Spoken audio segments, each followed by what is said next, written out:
Adopt-A-Pet goes out of their way and goes over and beyond to care for their animals. It's better to adopt. We save a lot of them from other shelters. As far as the dogs, they come from other shelters. Cats come from Own a Surrender. We were looking for someone to add to our family. We had a dog before, and she passed away about 2 years ago. We had her for 14 years.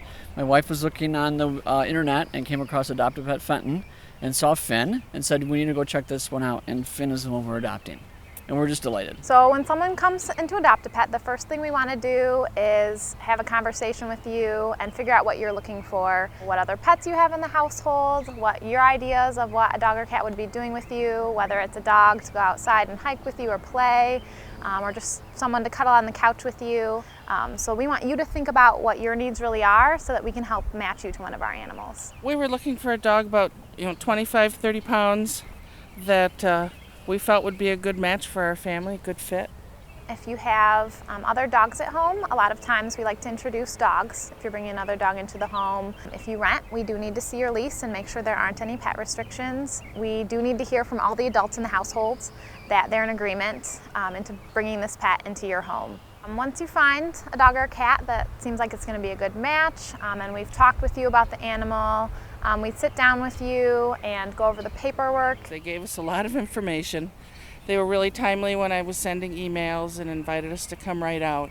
And the gals that met with us through the adoption process answered a lot of questions and really helped us to get through the nerves of going through the adoption process. Any animals that come into us are looked over by our vet.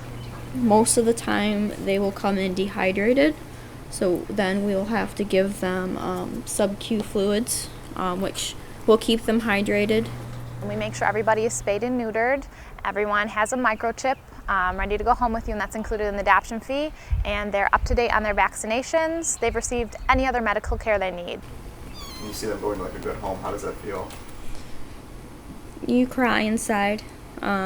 It's the best thing as far as when we foster with these little guys. I've raised them by hand, and when they go home, I love seeing the people's faces, their smiles. I love getting updates back. We can bring kitties and dogs back from sometimes brink of death, and then it's very joyous to know that you've helped save someone and put that someone in a home.